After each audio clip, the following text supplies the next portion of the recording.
오늘 우리에게 주시는 하나님의 말씀은 사무엘하 12장 5절부터 14절까지 말씀입니다.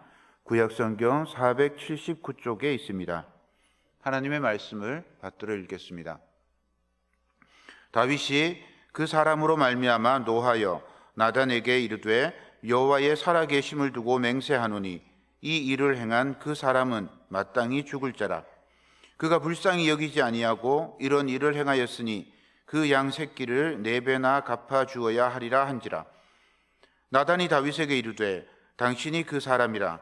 이스라엘의 하나님 여호와께서 이와 같이 이르시기를 내가 너를 이스라엘 왕으로 기름 붓기 위하여 너를 사울의 손에서 구원하고 내 주인의 집을 내게 주고 내 주인의 아내들을 내 품에 두고 이스라엘과 유다 족속을 내게 맡겼느니라. 만일 그것이 부족하였을 것 같으면 내가 내게 이것저것을 더 주었으리라. 그러한데 어찌하여 내가 여호와의 말씀을 업신여기고 나보기에 악을 행하였느냐.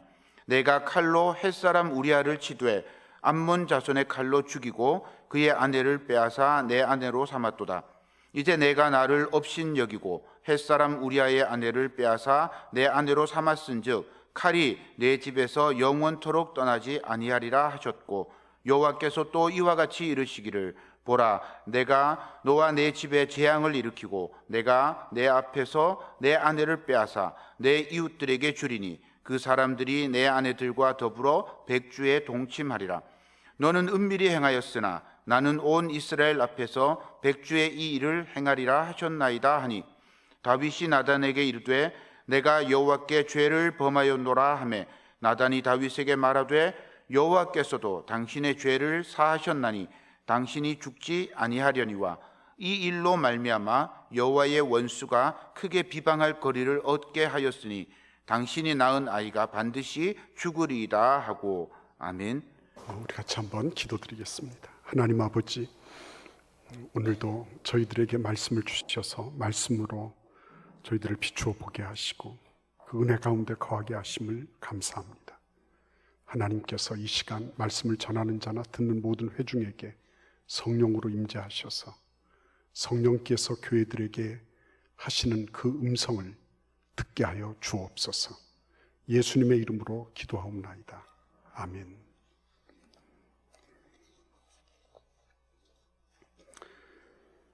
러시아 어느 마을에 바흠이라고 하는 농부가 살고 있었습니다.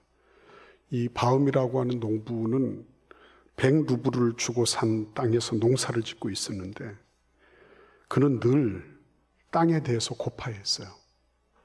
늘 땅을 좀 더 많이 가졌으면 좋겠다. 그런 바람이 있었습니다. 그런데 어느 날 이 농부에게 다른 지방에서 온 농부가 이런 소식을 전해줬어요. 볼가강 하류 쪽으로 쭉 내려가면 바시키르라고 하는 마을이 있는데 그곳에 1000루블만 내면 땅을 마음대로 차지할 수 있다는 거예요. 요즘 같으면 무한리필 된다는 겁니다. 귀가 번쩍 뜨였습니다. 그는 자기가 가지고 있던 땅과 집과 재산을 모두 팔아서 만든 1000루블을 들고 바시키르 마을로 찾아갔어요. 동네 촌장에게 1000루블을 쥐어줬습니다. 그랬더니 촌장이 이렇게 말했어요. 당신이 차지하고 싶은 만큼 다 차지하고 거기에 자기 땅 표시만 하면 된다. 정말 믿을 수 없는 제안이었습니다. 1000루블만 내고 얼마든지 그거 차지할 수 있다니까 얼마나 기가 막힌 일입니까? 그런데 조건이 무슨 일이 있어도 해가 지기 전까지는 출발한 장소로 돌아와야 된다. 이 조건 하나였어요. 만약 돌아오지 못하면 1000루블의 돈을 돌려받을 수 없다. 어떻게 해야 되겠어요? 기어코 돌아와야 되는 거예요.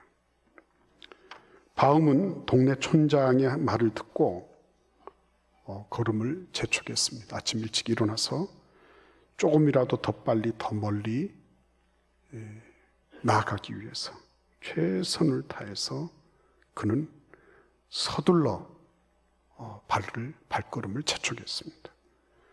물 마실 시간도 없어요. 밥 먹을 시간도 없어요. 그렇게 해서 귀퉁이마다 가서 구덩이를 파고 자기 땅 표시를 하면서 어느덧 해가 지고 있는 거예요.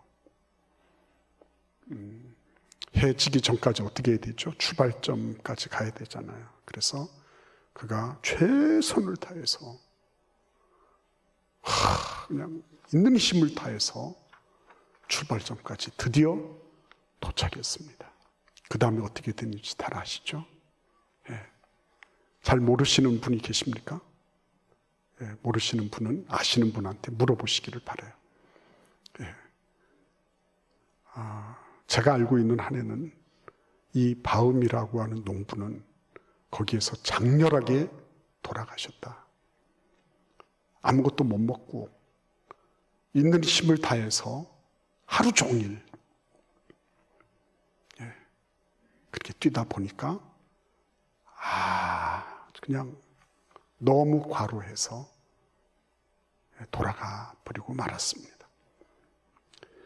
이 얘기는 톨스토이의 러시아 민화집에 실려 있는 사람에게는 얼마나 많은 땅이 필요한가 하는 제아의 단편 소설입니다. 다 내용은 알고 있죠. 그런데 문제는 어디에 있습니까? 바흠이 숨을 거둔 다음에 바흠의 하인들이 괭이를 들고 시신부들 구덩이를 팠어요. 그 구덩이의 크기는 바흠의 머리에서 발끝까지 단 2m에 불과했다는 거죠. 그 정도면은 딱 되는데 그 이상을 욕심내다 보니까 결국은 죽는 것밖에는 남지 않았다.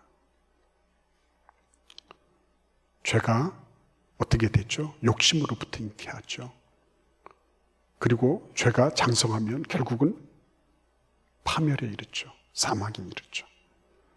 근데 중요한 건 뭐예요? 이 모든 파멸의 단초는 뭐가 제공하는 거죠? 욕심이 제공하는 거죠. 오늘 본문에서 다윗이 만약에 욕심을 부리지 않았다 그러면 어떻게 됐을까요? 욕심 부리지 않았다. 자기의 충직한 부하의 아내, 그 아내를 욕심내지 않았다면 어떻게 됐을까요? 아마 다윗은 자기 아들의 쿠데타라든지 자기 처첩이 막 백주대낮에 그 난잡한 민망한 그런 꼴을 보인다든지 그의 평생에 지금까지 하나님의 은혜 가운데 왔지만 그가 많은 그런 위협을 받고 심지어는 요압 같은 사람들의 위협도 감수해야 되는 그런 수모를 당하는 일은 없었을 것이다 하는 거죠.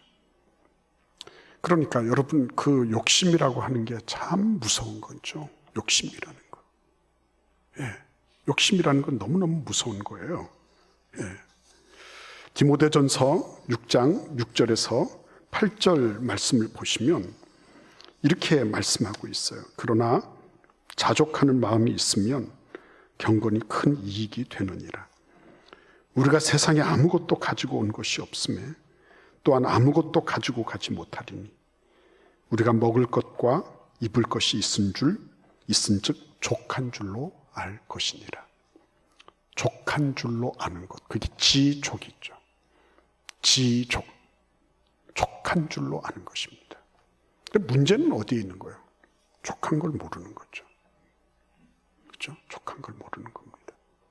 그래서 욕심은 늘 우리가 가지고 있는 것보다도 없는 것에 대해서 관심을 가지게 만들어요.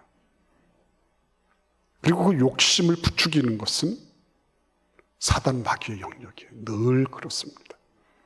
왜 멀쩡한 에덴 동산에서 선악과 따먹을 과일이 얼마나 많을까요? 근데 왜 하필 선악과 하나님이 그거는 먹지 마. 그렇게 하신 것을 욕심을 냈을까요? 그죠? 아니 다윗에게 얼마나 많은 처첩이 있었어요. 하나님께서 그렇게 말씀하시잖아요. 내가 사울의 집, 내 주인의 집에서 아내들을 뽑아가지고 너한테 주지 않았냐? 근데 왜 자기에게 없는 거를 그렇게 욕심내고 없는 것에 대해서 관심 가지게 만들까요? 아내는 남편에게, 남편은 아내에게 없는 것만 요구를 해요. 있는 거에 대해서는 그건 당연한 거고 이렇게 넘어가요. 사단은 그래서 늘 우리에게 그런 불평과 불만을 가져다 줍니다. 너 이거 없잖아. 이거 안 돼 있잖아. 이거 결핍되어 있잖아. 이게 부족하잖아. 그렇죠?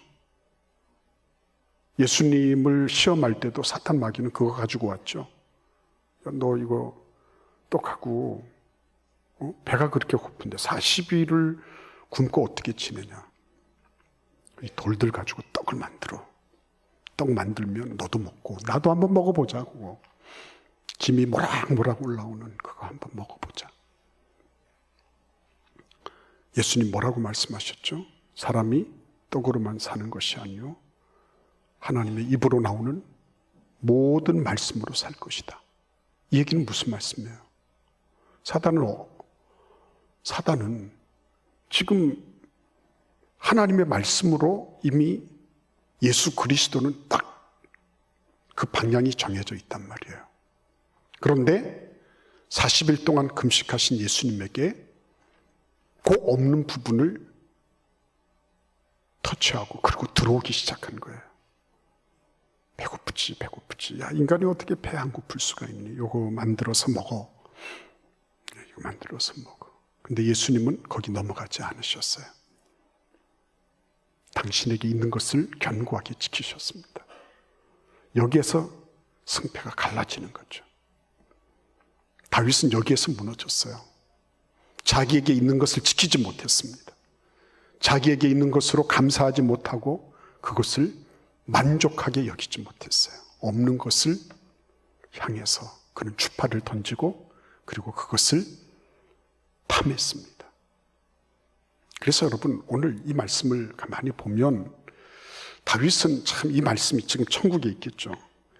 근데 우리 다윗 선배께서 이 말씀을 자꾸 설교하는 것을 들으면 민망하기 짝이 없을 겁니다. 제발 좀 그 설교는 그만하지 막 그럴 거예요. 요즘에 우리는 계속 이 말씀 가지고 하잖아요. 그죠? 새벽마다 다윗이 뭐 어쩌고 이렇게 하니까 막 다윗은 그 얘기를 들을 때마다 막 곤혹스러울 거예요. 그러나 그 얘기가 우리에게는 거울이 되는 거예요. 그래서 나중에 천국 가서 우리가 다윗을 만나면 고맙다 그래야죠. 당신이 그렇게 크게 실수를 해놓는 바람에 우리가 그것을 거울로 삼아서 그런 길을 답습하지 않게 됐다. 고맙다. 이렇게 할 거죠. 예.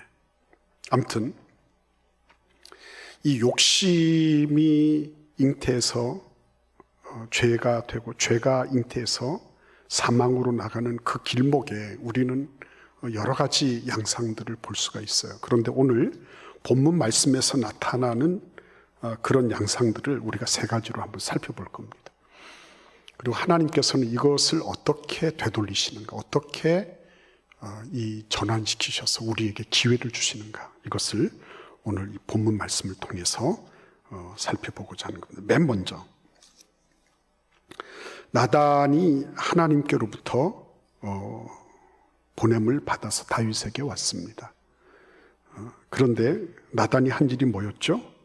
한 성읍에 부자하고 가난한 사람이 있는데 부자는 양하고 소가 너무 많아가지고 몇 마리가 되는지도 모를 정도로 많고 가난한 사람은 아무것도 없는데 그냥 암양 새끼 한 마리 있는 거예요. 그 암양 새끼가 그의 그 자녀들하고 함께 자라면서 먹고 마시고 그리고 그 품에 누워서 마치 딸처럼 여겼다는 거죠. 근데 부잣집에 손님이 왔는데 그 부자가 가만히 보니까 자기 집에 거는 쓰고 싶지가 않은 거예요. 자기 집에 소작 부쳐 먹고 있으니까 가난한 사람 불러가지고 야, 너 암양 새끼 한 마리 있지? 그거 내놔라. 해가지고 잡아먹었다. 이 얘기를 들려준 거예요, 나단이. 그러니까 다윗이 뭐라 그럽니까?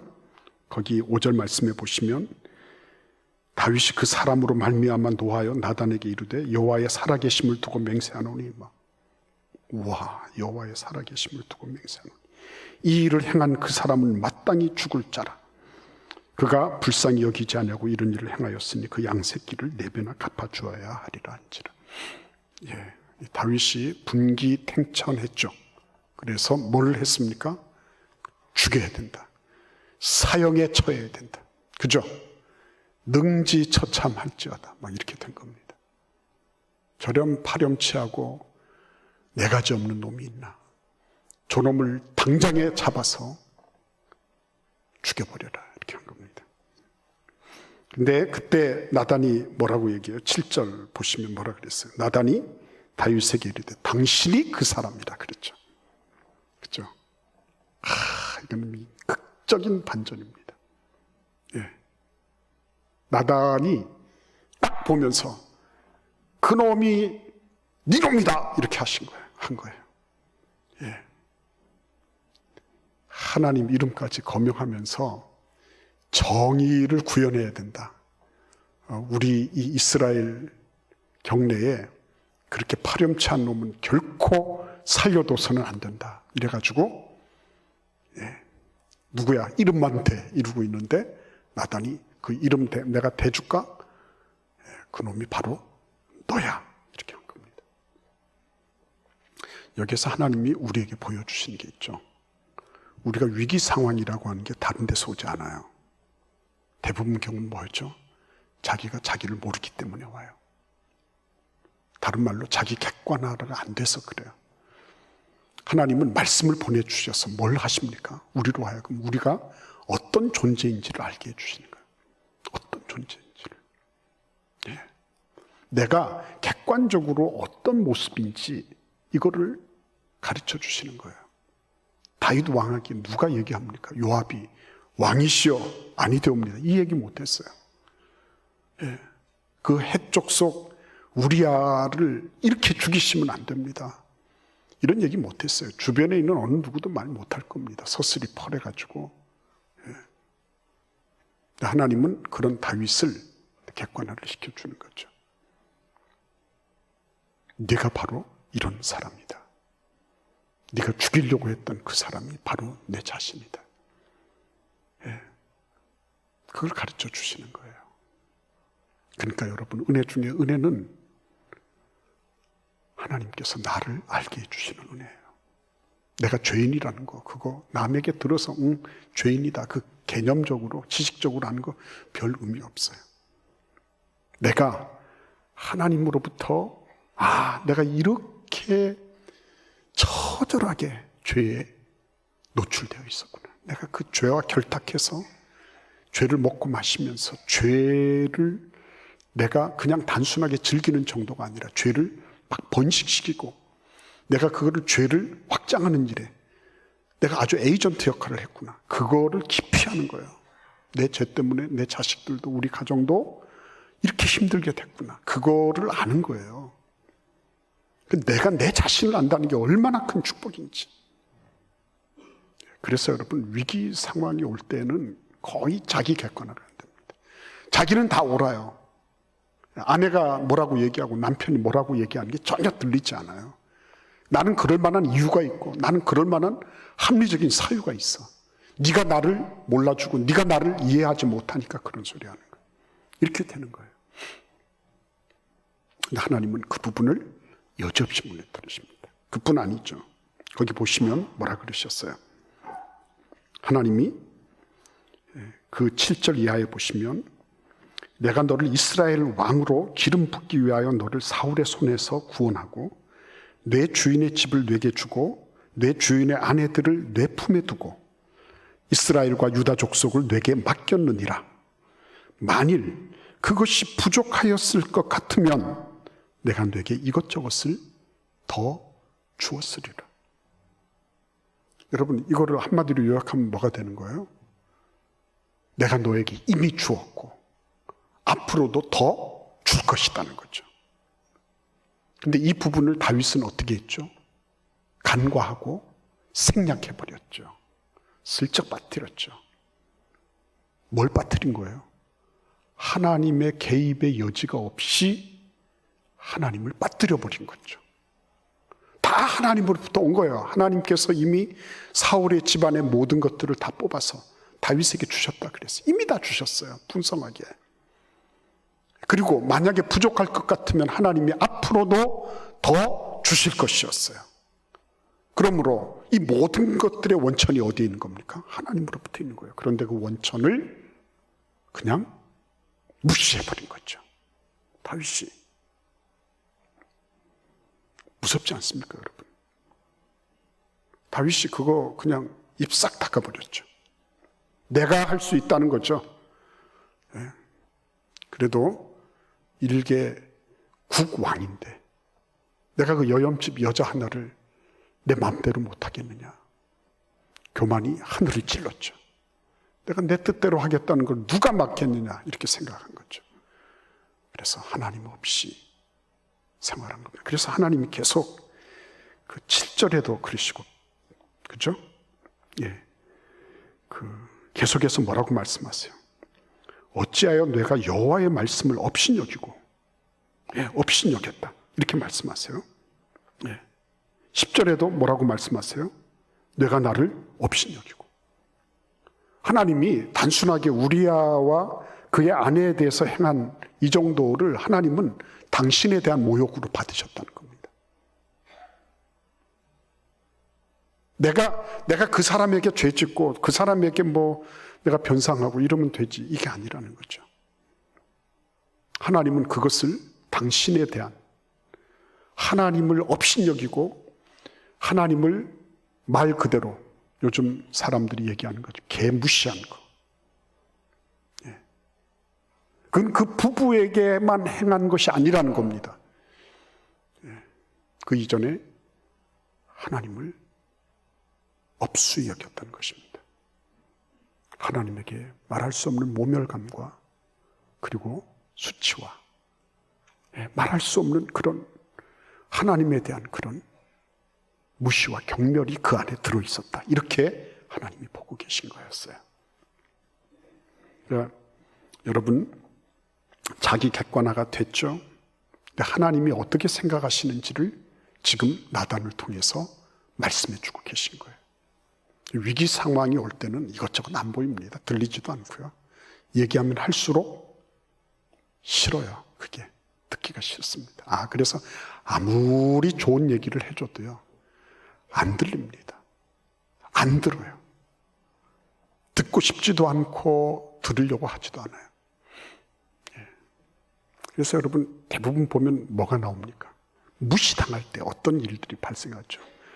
여러 번 얘기했는데 그런 부분들이 전혀 반영되고 있지 않을 때 무시되고 있는 거예요. 여러 가지들 얘기했어요. 그리고 특별히 중요한 거를 강조했어요. 강조했는데 강조한 것만 쏙 빼고 다른 거를 얘기를 하고 있어요. 무시한 거죠.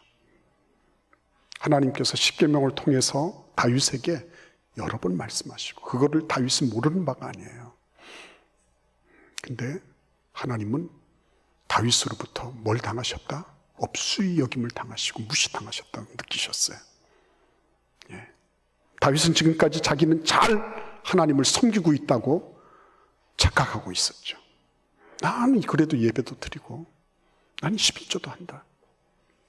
나는 이렇게 어려워도 내가 하나님께 감사할 줄 안다. 그러면서 왔어요. 그런데 하나님은 다윗의 그 행위를 보시면서 어때요?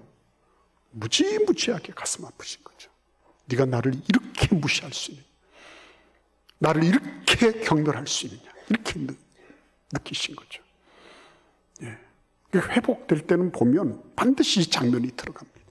아버지의 마음이 느껴져요. 아버지의 마음. 하나님 아버지의 마음이 느껴져요. 하나님 아버지의 마음이. 철 들어가면 철 들어갈수록 자식이 부모님의 마음을 정말 절절하게 느끼는 것처럼요. 그렇죠? 철들지 않으니까 큰 소리 치고 자기 옳다고 강변하고 하는 거예요. 철 들면 그런 부분들이 아련하게 가슴이 아파지는 거예요. 철 들지 않으니까 내가 옳다고 주장하는 겁니다. 철 들고 나면 나 때문에 얼마나 힘드셨을까. 자식 서운하게 해도 서운하다 말 못하시고 그냥 그래, 어여 가라, 어여 가라. 늘 그러시죠. 빨리 가라. 어여 가라 그러면 예, 알겠습니다. 예, 안녕히 계십시오. 득달같이 가고 말이죠. 그러니까 그 아버지의 마음을 알아갈 수 있다. 이건 위기에서 빠져나오는 그런 아주 긍정적인 신호가 아닐 수 없어요. 거기 보시면 하나님께서 다윗에게 매를 드십니다. 칼이 내 집에서 영원토록 떠나지 아니하리라. 내가 너와 네 집에 재앙을 일으키고 11절에 보시면 내가 내 눈앞에서 내 아내를 빼앗아 내 이웃에게 주리라. 너는 은밀히 행하였지만 나는 온 이스라엘 앞에서 백주의 이 일을 행하리라. 하나님 너무 아프셨었죠. 너무 기대를 많이 했기 때문에 거기에서부터 그 드는 그 낙심, 그죠? 실망 이런 거, 물론 하나님께서 우리 인간들처럼 뭐 그것 때문에 막 왔다 갔다 하시고 이럴 분은 아니시죠. 하나님 이렇게 말씀하신 이유가 있어요. 우리 같이 한번 사무엘하 22장을 한번 보실까요? 시편을 보겠습니다.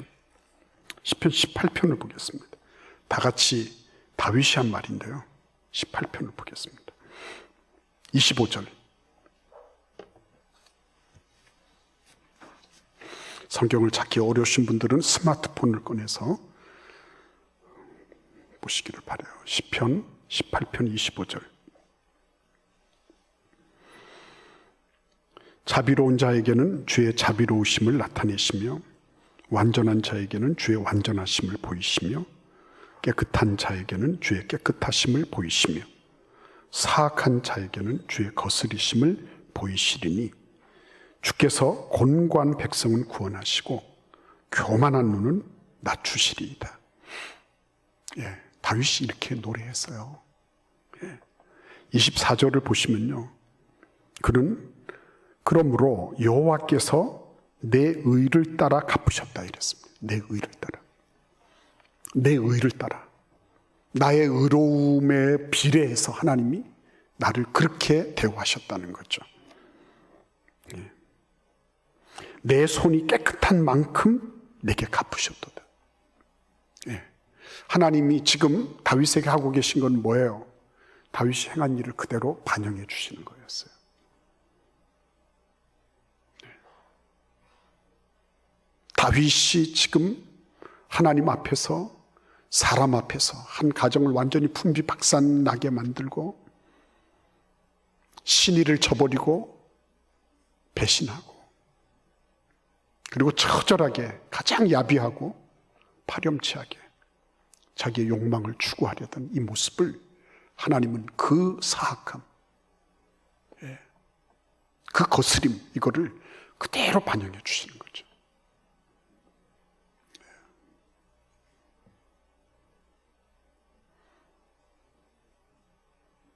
내 손에 깨끗한 만큼 나도 너에게 갚아주겠다. 저는 이런 말씀 묵상할 때마다 두려워요. 내 의를 따라 갚으신다. 내 손이 깨끗한 만큼 내게 갚으신다.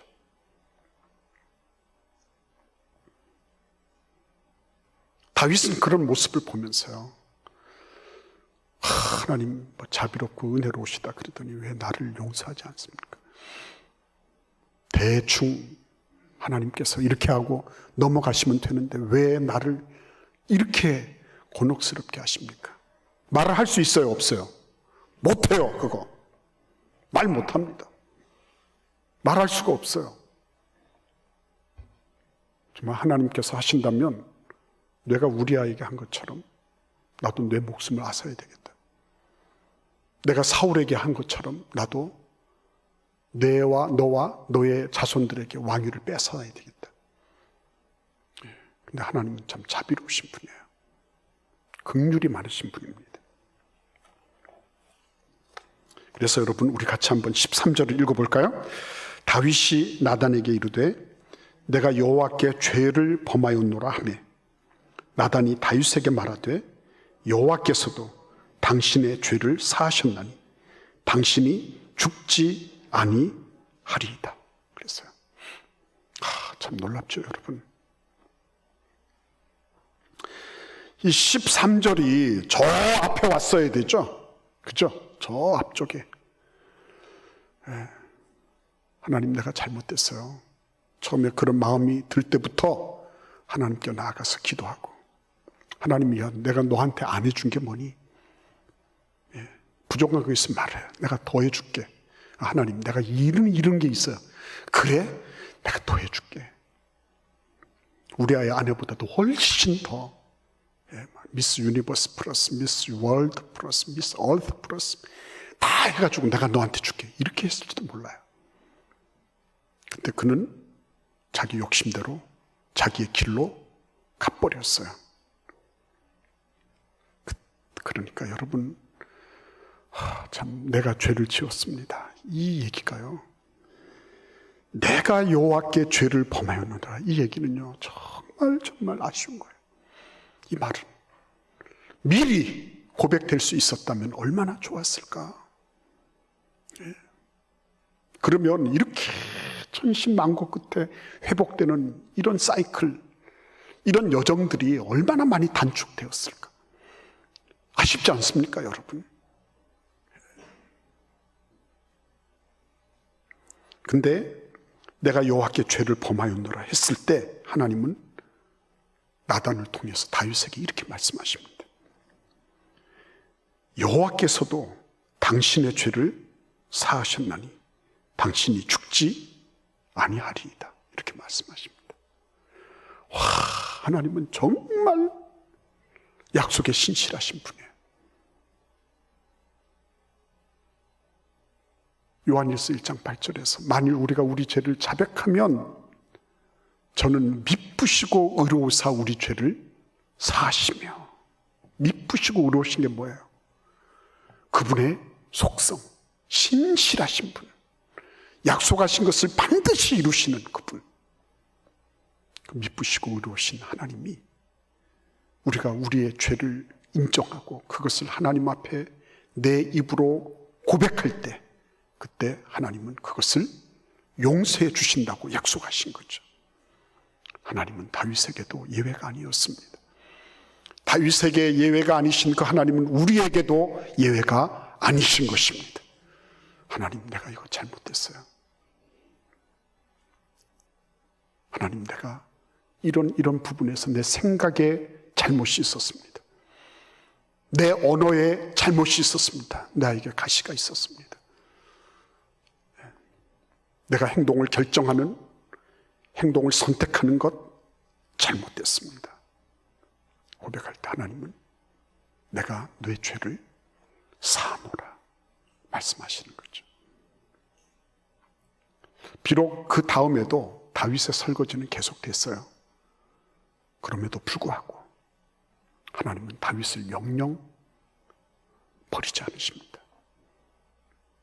다윗은 이런저런 죄악의 설거지를 감당해야 되죠. 예, 맞습니다. 상체기가 나잖아요. 그러면은 상체기에 뭐 연고를 받으든지 뭐를 하든지 나아요. 그러면 뭐가 생겨요? 자국이 생겨요. 작은 건 몰라도요, 제법 큰 거는 자국이 생겨요. 그 자국은 나에게 통증을 주는 것도 아니고 계속해서 그게 나에게 상처라고 뭐라고 주장하지 않아요. 그러나 여전히 남아있는 거예요. 죄가 그런 거죠. 하나님은 우리를 사해 주세요. 우리를 용서해 주세요. 그러나 그 죄 때문에 일어났던 여러 가지 상처들은 남아있어요. 그래서 애초부터 우리가 하나님 앞에 흠 없이 티 없이 사는 거, 이게 참 복이다. 빨리빨리 회개하고, 하나님 저 죄 지었어요. 그리스도 예수의 피로 용서해 주세요. 빨리빨리 회개 모드로 들어가는 거. 그게 참 은혜고 복이더라고요. 그 은혜고 복이에요. 내비두면 계속 가잖아요. 죄는 끊임없이 확장력을 가지고 있는 거예요. 네. 죄는 결코 만족이 없는 겁니다. 그래서 계속 끝까지 가는 거예요. 어디까지? 파멸에 이를 때까지 가는 겁니다. 죄는. 하나님께서 나단을 보내셔서 다윗이 지금 걸어가고 있는, 다윗이 지금 막 시달리고 있는 그 파멸의 여정을 하나님이 딱 중단시키시고, 그리고 지금 다시 회복할 수 있는 전환의 기회를 주고 계신 거예요. 그래서 여러분, 아무리 해도 회복 불가능한 것은 없어요. 하나님 앞에. 아무리 내가 어마어마하게 큰 실수를 저지르고 회복 불능의 어떤 엄청난 무엇을 저질렀다 할지라도 하나님 앞에서는 회복 불능이라는 게 없는 것입니다. 하나님은 날마다, 둘째 아들 그놈 집 떠난 지 오래됐지만 날마다 기다리고 계신 거예요. 하나님께로 돌아오면 회복되는 거예요. 그분께로 나아가면 하나님은 여지없이 이 모든 위기와 실수를 전환시켜서 회복의 기회로 삼아 주시는 거예요. 그래서 여러분, 실망할 필요 없습니다. 우리가 비록 하나님, 저는 너무 많이 나왔어요. 나는 너무 오래돼서 나에게는 어떤 희망도 없어요. 그렇지만 그대로 하나님께 나가시면 돼요. 그대로.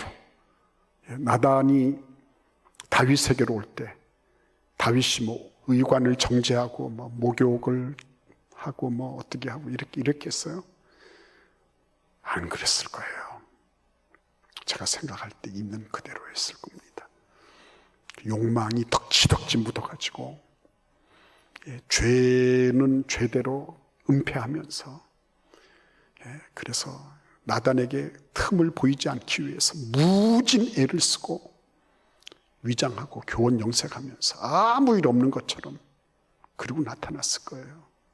그래도 하나님이 신호를 보내시고 사람을 보내실 때 받아들일 수 있었다는 거, 거기서부터 회복의 전기가 마련된 거예요.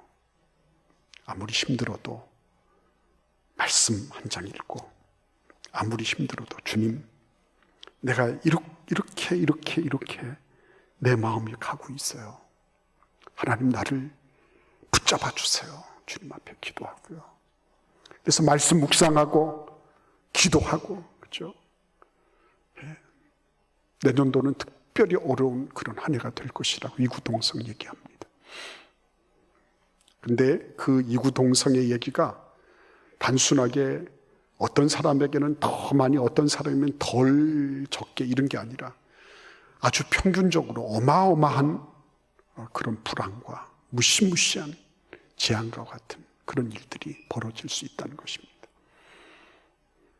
근데 이럴 때 하나님, 우리가 이런 위기 상황을 보면서 어떻게 움직여야 되겠습니까? 주님, 다른 방법은 없죠.